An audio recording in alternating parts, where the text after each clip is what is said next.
ايغو الاخوان اصغر سياره من شركه تويوتا بخمسه ديال الابواب، واللي فيها حاجات غريبه بزاف وفي نفس الوقت امور زوينه بزاف. بقاو معايا الاخوان، فيديو شامل لمميزات ونقاط القوه ديال هذه السياره في فيديو تفصيلي. ما تمشيوش بعيد وما تنساوش واحد جيم للدعم ومشاركه في القناه فضلا منكم، ونبداو على بركه الله. تويوتا ايغو الاخوان بدا الانتاج ديالها سنه 2005، وكان ذلك بالتعاون ما بين شركة تويوتا وبيجو سيتروين، بحيث سواء الايغو او السي 1 او ال 107 كيشاركوا نفس الشاسي ونفس المحرك تقريبا، الا الشكل الخارجي والداخلي هو اللي مختلف. الا ان هذه الايغو جات انيقه اكثر، بحيث شعار شركة تويوتا زاد السيارة قيمة بالنسبة للتصميم الخارجي. جات بشكل بسيط قريبة للأخت الكبرى ديالها الياريس، ولكن جات من القدام بشكل يعني سامبل، اضواء من الهالوجين كبيره. الكالندر ديال القدام جا صغير ولكن مستيلي، يعني عنده واحد لا فورم ديالو كتميز تويوتا. وبطبيعه الحال كيف ما لاحظتوا سوي كلاس واحد اللي فيها، بحكم ان السياره صغيره فيها فقط مترو و62 سنتيم في العرض، وفيها في الطول تقريبا 3 متر و40 سنتيم. من الخلف كذلك جات بتصميم تقليدي ولكن جميله في الصراحه. والغريب في هذه السياره ان الكفر مزج، كيف ما كتشوفوا الاخوان في الفيديو. في المالا ديالو كفر يعني صغير، المالا ديالو ديال الزاج كيف ما كتشوفوا الطريقه ديال الفتح. السعه ديال الكف تقريبا 140 لتر.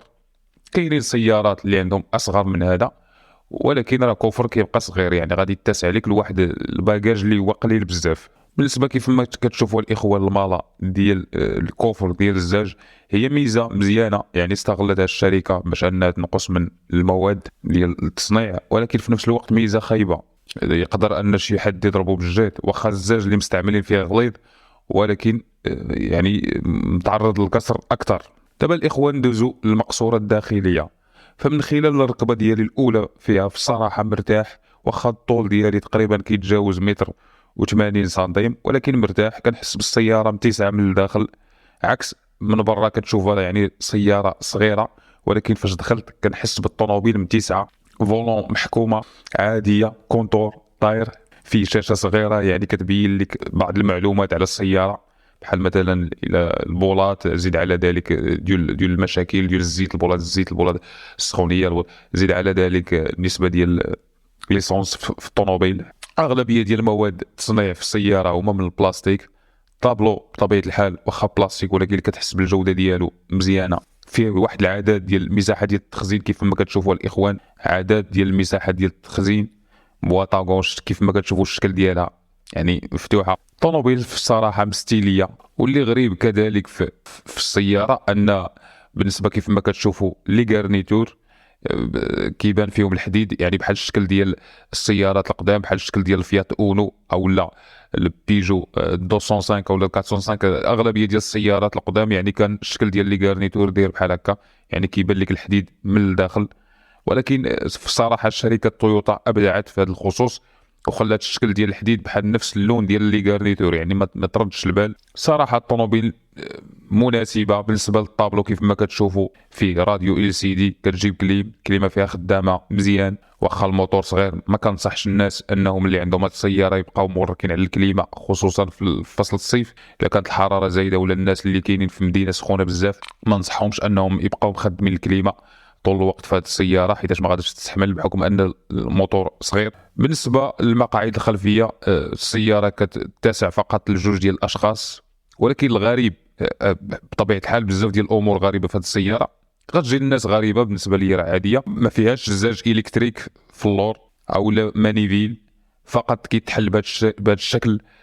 بحال بالنسبه للشركات الاخرين او السيارات الاخرين، بحال الشكل ديال اللي كاين في داسيا دوكير مثلا، او لا في تيبي او لا في البارتنر. واحد العدد ديال السيارات يعني ديال الفان كيكون فيهم هذا الشكل هذا. هنا الغريب في الامر انه كاين في سياره صغيره. هذا الشيء بطبيعه الحال راه استغلته الشركه تويوتا، او التعاون ديال شركه تويوتا مع بيجو سيتروين، باش انهم يقللوا الميزانيه ديال التصنيع ديال هذه السياره، وباش انها تعرض في الاسواق بثمن جد مناسب. سياره للمدينه بثمن جد مناسب، بحيث فاش طرحات كان الثمن ديالها فقط 10 ديال المليون مغربيه. بالنسبه للسيكوريتي في هذه السياره، الطوموبيل فقط كتحتوي على جوج ديال لي زيرباك، مزيانين بالنسبه لواحد الفئه كبيره من السيارات، يعني في الفئه ديالها.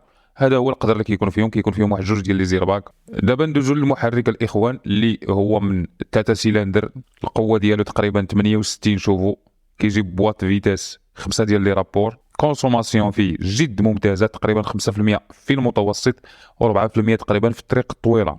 وكنصيحه لكم الاخوان، في حاله الا لقيتي شي وحده بحال هذه للبيع خذها بدون تردد، غير في حاله انك قلبها مزيان تكون الحاله الميكانيكيه ديالها مزيانه، يعني تكون الطوموبيل مزيانه خذها بدون تردد. حيت الطوموبيل الا كنتي في حاله كانت الاحتياجات ديالك انك كتقلب على سياره للمدينه، طوموبيل صغيره للمدينه وايسونس، واللي ما تحشمكش واللي غتهنيك من الصداع ديال الميكانيك، يعني ما غتفكرش الميكانيك بواحد الفترات طويله، كنصحك بهذا التويوتا ايغو. فمن بعد التجربه ديالي للسياره كنلاحظ واحد الخفه وواحد الثبات في السياره، بالرغم من انها يعني سياره صغيره ما وصلش القوه ديالها طبعا البيكانتو او للايديس، ولكن كتحس بها كتجاوب معك. يعني من خلال التجربه ديالي ليها لواحد المسافه تقريبا لواحد 15 كيلومتر كنحس بالطوموبيل ثابته ومزيانه، يعني صالحه بامتياز للمدينه، وصالحه ليك اخويا او ليك اختي في حاله كنتو كتقلبوا على طوموبيل اقتصاديه للمدينه.